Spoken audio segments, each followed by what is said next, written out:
क्या आप जानते हैं कि हर महीने एक ऐसी रिपोर्ट आती है जो बिटकॉइन के प्राइस को या तो बहुत ज्यादा ऊपर ले जाती है या फिर एकदम से क्रैश कर देती है। यह रिपोर्ट ना किसी ब्लॉकचेन का पार्ट है, ना किसी क्रिप्टो एक्सचेंज से जुड़ी है, फिर भी इसका इंपैक्ट इतना स्ट्रॉन्ग होता है कि पूरी मार्केट जो है वो हिल जाती है। मैं बात कर रहा हूँ सीपीआई डेटा की, यानी कंज्यूमर प्राइस इंडेक्स की, जिसका रिलेशन इन्फ्लेशन से होता है और इनडायरेक्टली बिटकॉइन की प्राइस से भी होता है। लेकिन सीपीआई का बिटकॉइन से क्या लेना देना है और मार्केट इस रिपोर्ट पर इतना रिएक्ट क्यों करती है, आज इस वीडियो में इसी बात को डीपली समझेंगे, वो भी बिल्कुल सिंपल भाषा में। लेकिन उससे पहले अगर आप चैनल पर पहली बार आए हो, क्रिप्टो की दुनिया के बारे में आपको जानना पसंद है, तो अभी हमारे चैनल को सब्सक्राइब कर लीजिए और बेल नोटिफिकेशन को ऑन कर लेना। अगर आपको सारी चीजें शॉर्ट्स में चाहिए तो ग्लोबल राशि शॉर्ट्स को जरूर सब्सक्राइब कर लेना, वहां पर हम शॉर्ट्स वीडियो अपलोड करते हैं। दोस्तों, सीपीआई एक इकोनॉमिक इंडिकेटर होता है जो मेजर करता है कि आम आदमी के डेली यूज की चीजें जैसे कि खाना, कपड़े, पेट्रोल, रेंट, मेडिकल कितनी महंगी हो गई है। सिंपल वर्ड्स में बोले तो सीपीआई हमें बताता है कि महंगाई बढ़ रही है या कंट्रोल में है। अगर सीपीआई हाई आता है इसका मतलब है इन्फ्लेशन हाई है, और अगर सीपीआई लो होता है तो इन्फ्लेशन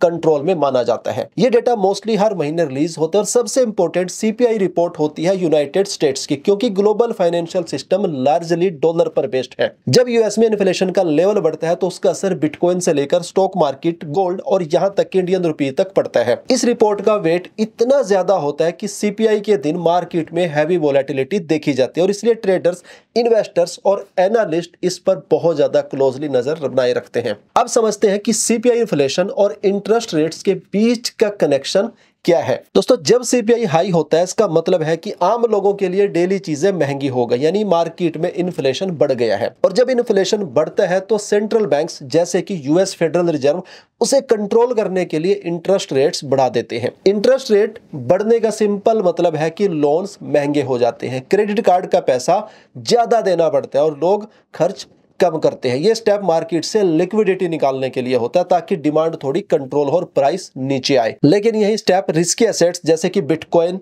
क्रिप्टो और स्टॉक मार्केट के लिए नेगेटिव सिग्नल बन जाता है, क्योंकि जब सेफ ऑप्शंस जैसे कि बॉन्ड्स और फिक्स्ड इनकम अच्छे रिटर्न्स देने लगते हैं तो लोग रिस्क लेना अवॉइड करते हैं। इस वजह से बिटकॉइन की डिमांड जो है वो डाउन होती है और प्राइस में डंप आता है। तो याद रखो, हाई सीपीआई का मतलब हाई इन्फ्लेशन, हाई इन्फ्लेशन का मतलब हाई इंटरेस्ट रेट, और हाई इंटरेस्ट रेट का मतलब है pressure on bitcoin, on other risk assets. जब भी सीपीआई बढ़ता है और महंगाई का स्तर ऊपर जाता है तो लोग ऐसे एसेट्स की तरफ भागते हैं जो समय के साथ अपनी वैल्यू बनाए रखे, और यहीं से बिटकॉइन का नाम आता है। बिटकॉइन को अक्सर एक हेज अगेंस्ट इन्फ्लेशन माना गया है क्योंकि इसका डिजाइन ही ऐसा है। इसका टोटल सप्लाई सिर्फ 21 मिलियन कॉइन्स तक का लिमिटेड है। ना कोई गवर्नमेंट इसे प्रिंट कर सकती है, ना इसमें कोई हिडन टैक्स लग सकता है, और यही स्पेशलिटीज है बिटकॉइन को डिजिटल गोल्ड जो है बनाती है। जैसे लोग इन्फ्लेशन के समय गोल्ड में पैसा डालते हैं, वैसे मॉडर्न इन्वेस्टर्स बिटकॉइन को एक प्रोटेक्टिव एसेट के रूप में ट्रीट करते हैं। जब डॉलर की वैल्यू गिरती है तो लोग बीटीसी में शिफ्ट होते हैं ताकि उनका पैसा सिक्योर रहे। इसी लॉजिक के आधार पर जब सीपीआई डेटा रिलीज होता है तो मार्केट ये डिसाइड करता है कि अब बिटकॉइन में इन्वेस्ट करना स्मार्ट होगा या रिस्की, और इसी डिसीजन के आसपास प्राइस मूवमेंट्स शुरू हो जाते हैं, जहां कभी लोग अपने बिटकॉइंस को बेचना शुरू कर देते हैं और कभी खरीदने का फोमो चलने लगता है। सीपीआई के नंबर्स आते ही बिटकॉइन का बिहेवियर ऑलमोस्ट इंस्टेंट चेंज हो जाता है, और इंटरेस्टिंग बात यह है कि ये रिएक्शन सिर्फ एक्चुअल नंबर पर नहीं बल्कि एक्सपेक्टेशन के कंपैरिजन पर होता है। अगर मार्केट एक्सपेक्ट कर रहा था कि सीपीआई 3.5% आएगा लेकिन एक्चुअल रिपोर्ट में वो सिर्फ 3.1% आता है तो मार्केट इसे पॉजिटिव न्यूज मान के रैली शुरू कर देता है, क्योंकि इसका मतलब होता है कि इन्फ्लेशन कंट्रोल में आ रहा है और शायद अब फेडरल इंटरेस्ट रेट्स बढ़ाने में थोड़ा ब्रेक लगाए। इसका रिजल्ट ये होता है कि बिटकॉइन और बाकी रिस्क एसेट्स में जंप आता है, बायर्स एक्टिव हो जाते हैं और शॉर्ट टर्म में बुलिश सेंटीमेंट जो है वो बन जाता है। लेकिन अगर सीपीआई एक्सपेक्टेशन से ज्यादा आ जाए, मान लो मार्केट सोच रहा था 3.5% आएगा लेकिन 4.1% आ गया, तो ये एक नेगेटिव सरप्राइज बन जाता है। ट्रेडर्स पैनिक करते हैं, मार्केट में फियर फैलता है और बिटकॉइन में शार्प सेलिंग शुरू हो जाती है। ऐसे कई एग्जांपल पास्ट में मिलते हैं। 2022 में जब सीपीआई रिपीटेडली हाई आता रहा तो बिटकॉइन $60,000 से $20,000 से भी ज्यादा डाउन चला गया था। वही 2023 के एंड में जब सीपीआई नंबर सॉफ्ट होने लगे तब बिटकॉइन ने वापस अपनी रैली दिखानी शुरू की, रिकवर हुआ और लोग फिर से बुलिश होने लगे। तो शॉर्ट में सीपीआई डेटा सिर्फ इकोनॉमिक रिपोर्ट नहीं, मार्केट का ट्रिगर बटन होता है और बिटकॉइन उस बटन के एक डायरेक्ट रिएक्शन पे काम करता है। अगर आपने कभी नोटिस किया हो तो सीपीआई डेटा आने के एक दिन पहले से ही क्रिप्टो मार्केट में एक अजीब सी शांति छा जाती है। प्राइस ज्यादा मूव नहीं करता, वॉल्यूम थोड़ा स्लो पड़ जाता है और सब लोग सीपीआई अनाउंसमेंट का वेट करते हैं। इसका रीजन सिंपल है कि सीपीआई रिपोर्ट मार्केट में शॉर्ट टर्म वोलेटिलिटी क्रिएट करती है और प्रो ट्रेडर्स इसी वोलेटिलिटी का फायदा उठाते हैं। सीपीआई आते ही या तो तुरंत रैली स्टार्ट होती है या एक शार्प डंप आता है। जो ट्रेडर्स इस मोमेंट को सही टाइम पर कैच कर लेते हैं उनके लिए ये दिन एक गोल्डन अपॉर्चुनिटी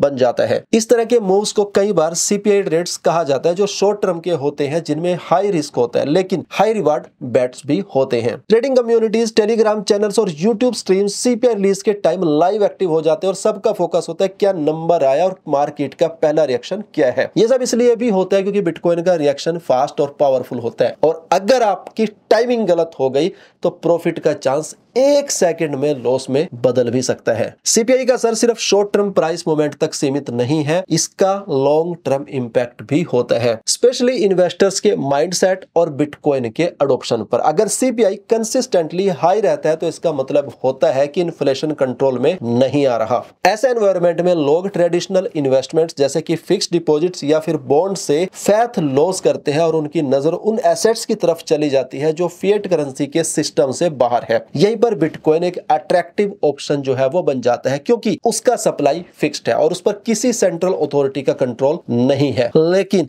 अगर फेडरल रिजर्व या दूसरे सेंट्रल बैंक सक्सेसफुली सीपीआई को कंट्रोल कर ले और इन्फ्लेशन लो और स्टेबल हो जाए तो लोग रिस्की एसेट्स में इन्वेस्ट करने से थोड़ा कॉशंस हो जाते हैं। मार्केट में फियर कम होता है लेकिन साथ ही स्पेक्युलेटिव डिमांड भी थोड़ी स्लो हो जाती है। इस तरह सीपीआई का ट्रेंड लॉन्ग टर्म इन्वेस्टर्स के डिसीजन मेकिंग को शेप करता है कि वो बिटकॉइन को एक हेज समझे या एक रिस्की बेट, और इसी वजह से मैक्रो इन्वेस्टर्स सीपीआई ट्रेंड्स के बेसिस पर अपना बिटकॉइन पोर्टफोलियो बैलेंस करते हैं, चाहे वो इंस्टीट्यूशनल हो या फिर रिटेल। तो दोस्तों ये था सीपीआई डेटा का कंप्लीट एनालिसिस जो बिटकॉइन और क्रिप्टो मार्केट की डायरेक्शन तय करने में हेल्पफुल होता है। वीडियो पसंद आया हो तो इसे लाइक और शेयर कर देना और क्रिप्टो मार्केट से जुड़े ऐसे ही इंटरेस्टिंग और इंपॉर्टेंट वीडियोस देखते रहने के लिए हमारे चैनल ग्लोबल राशिद को जरूर सब्सक्राइब कर लेना। Thanks for watching this video. आज के इस वीडियो में मैं ग्लोबल राशिद दिल से कोशिश कर रहा हूं कि हमारे सभी क्रिप्टो कम्युनिटी के पास, ग्लोबल राशिद फैमिली के पास एटलीस्ट 1 बिटकॉइन जरूर हो, बिकॉज मुझे ऐसा लगता है 2030 से पहले एक बिटकॉइन की वैल्यू कमेंट करके बताना आप सभी कितनी हो सकती है।